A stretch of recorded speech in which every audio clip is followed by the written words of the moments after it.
We're going to do the preparation of the UBI cuvette today, and just what you do more in the back room before you come to a patient. I'll go through the items that you're going to need. Of course, when you get to the patient, you're going to need a tourniquet, alcohol swabs. You'll need a 21 gauge butterfly needle. Some use a catheter for that. You can use a check valve, small check valve. If you don't have one of those, the plastic forceps will work very well. You're going to need an 18 gauge needle just to, after the blood is drawn, to put it in the bag. And you'll need the administration set. That's also on the list. You can use a blood tube. This has 20 drops per milliliter.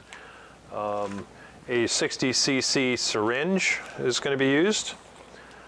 We also use a little bit of heparin. We use 500 to 1,000 units in 40 to 60 cc's of blood. And I use an insulin syringe to get that out of here and preload the 60 cc syringe.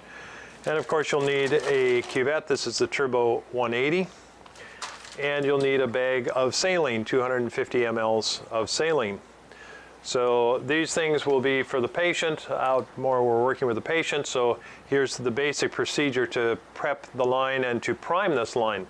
So what we'll do first is we're going to take the 60 cc syringe along with the insulin syringe, and we're going to preload this with just a small amount of heparin. Of course, that heparin keeps the blood from clotting. So I'm going to draw up, this is a 1 cc unit. I just need 1/10 of a cc to put inside of the 60 cc syringe. Give myself a little room and put that material inside.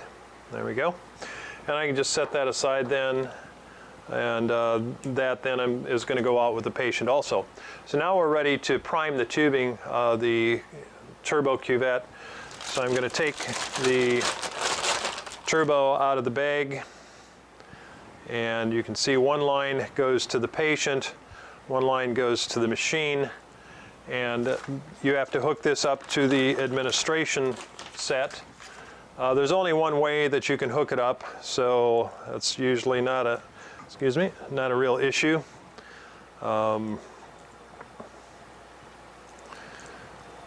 So if we unhook one side here and keep my caps, I'm going to attach this to the unit, so now I have one continuous line. I'm going to set that down. The cap is still on it. I'm going to take my saline solution, I'll pull my cap off there, and since this is previously used, I've got a little drip, or we were working with it earlier, but I will put then my IV spike in there. I'm going to shut my roller clamp and just draw a little bit of fluid in there so we don't have any air that'll get in the line. Now I'm going to prime this line. I want to take this so the cuvette actually, the fluid is going to be flowing down through this, up through the cuvette, because I want to force all of the air out of that cuvette. So let's turn that on, and I think you can see that the saline is now coming through. I'm going to take the end of this cuvette off, even though it allows some. Okay, so all the bubbles have gone out of there. It's actually starting to drip now. I prime the line, and actually I'm going to drain down about 60 cc's out of the bag. Once that's primed, I can close that off. I can recap this end, and this then is ready to be taken out to the patient, hung onto an IV pole, and we'll go ahead with the procedure. All right, we're ready for our patient now. So we've got our setup with 160 cc's of saline. We have pre-filled our 60 cc syringe with 1,000 units of heparin, and we have primed the tubing with some of that saline. So we've gotten all the bubbles out of the line, and we're ready to go. So Rachel here is going to walk us through this as I talk. Rachel, why don't you tip the machine up a bit so people can see. This is the new Azura. It has 3 bulbs, one down deeper in, which is a UVC, and then we have the new, what we're calling the knot bulb, a visible light bulb on the top. And since we're going to be fighting an infection today, what we're going to do is change out one of those bulbs. So Rachel's going to show us how to do that. It's quite simple. They just twist a 1/4 of a turn. And instead of having 2 UVA bulbs, we're going to have 2 UVCs, 1 UVA, and then the knot bulb. All these bulbs are interchangeable, so you can put them in and they just twist. And there it is. Now you can see that clear bulb is now in the back. All right. And we're going to set that down, close the lid slightly, and just press the button down. Make sure all the lights go on. Great. Okay, so we're ready for our machine. We'll let that warm up for a few minutes. And what we're going to do now is just prep for our patient. She's got all the supplies here. She's got her gloves. She has a 60 cc syringe preloaded, and she has her butterfly needle. Yes, you can use catheters. So she'll have the patient squeeze a ball. And even though he's got pretty good veins here, applying a tourniquet allows us just to draw that blood up a little easier. When you leave that on through the duration of drawing all the blood out. Have your tapes all ready and primed. Ready? Go.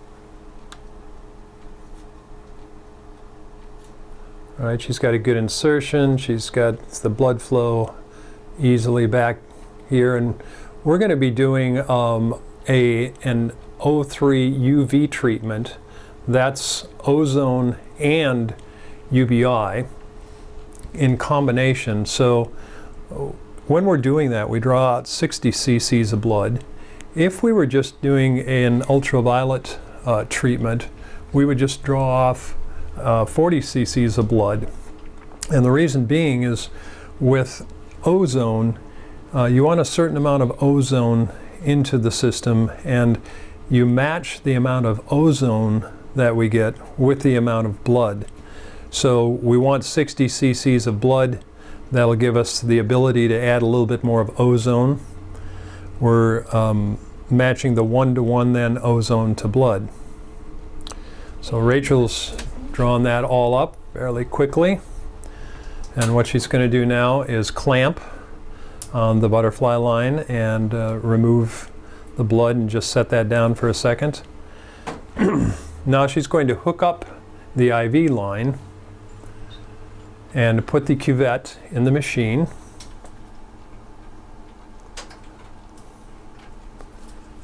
So you can preload that if you wanted the cuvette in the machine ahead of time and just have the line feeding out. So she's got that in, closes the lid, and she's going to hook that up now right to that line. So we've got primed line right up to that butterfly line and have the blood there. So she'll open that valve up, and you can see that the blood then goes back into the patient, and she's got a nice clean line. We don't have any problem with coagulation. So what she's going to do now is take that blood and put 19 gauge needle on that, 18 gauge, something fairly large, and she's going to insert back a little bit, Rachel, if you can. Thank you. She's going to insert the blood into the bag.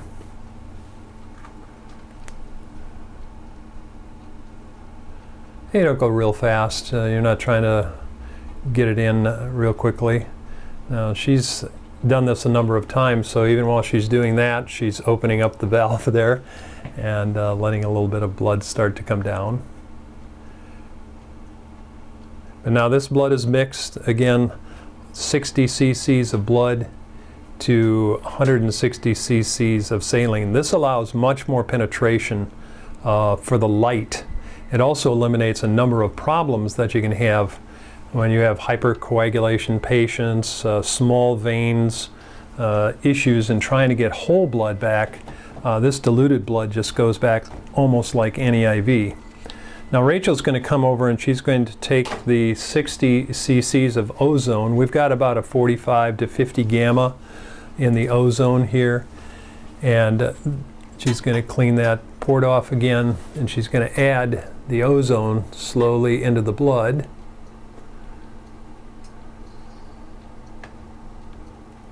Now realize that the ozone combines with the blood in milliseconds, and there is virtually no contact of ozone with any of the plastics. The ozone products, the ozonides, have been formed within milliseconds. So all we've got in there now is, at the top, is oxygen, and she massages that for a bit. Now she's going to open up the roller clamp to a speed of about 4 drops per second, and with about 220 cc's of liquid, that is going to take approximately 20-25 minutes, somewhere in there, to get our blood back to our patient. Now as it goes by the light, Rachel, if you can step back a little bit, just as we start to do this, I'm going to have you open up the lid, even though we don't normally do that. Go ahead. The lights go off. And I'd like to show you the blood going through the cuvette. Now the new turbo cuvette causes that blood to spin and mix in a way that's really never been done before. So you can kind of see it going through there. It turns 180 degrees, top to bottom, 15 times, hops through a little hub, and mixes as it's going through that hub. So that shows you some of the action then of what the cuvette, the turbo 180 cuvette does. Okay, you can put that back down. And we will wait for our patient to get through.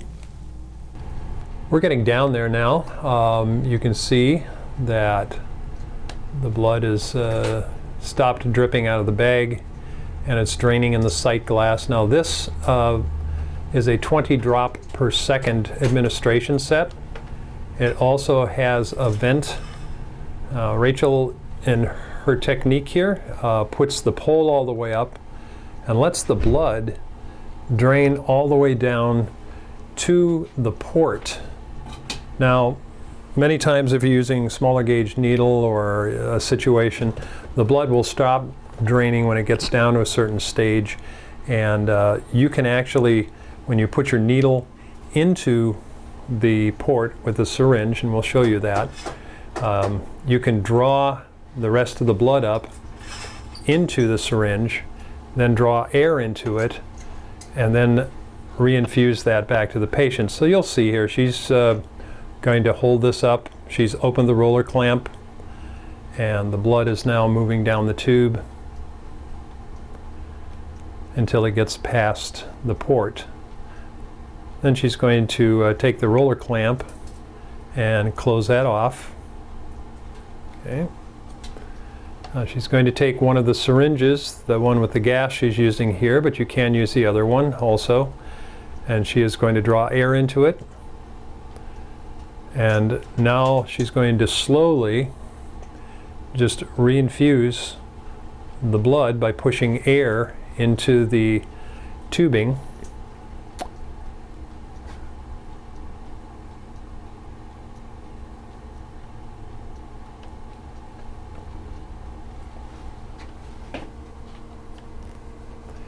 And as she's pushing that through the cuvette, it takes a while to get through the cuvette, so don't be alarmed if you're pushing slowly.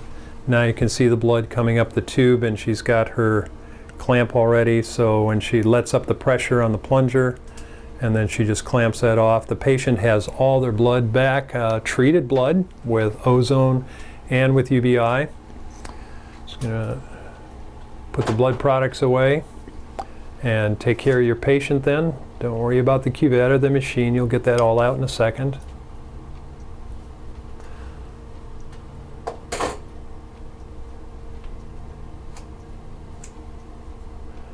And then you'll take your blood products, and those will be put into a disposable blood bag container and disposed of properly. They use a little bit of Coban as a wrap, Make sure that that puncture site doesn't bleed back.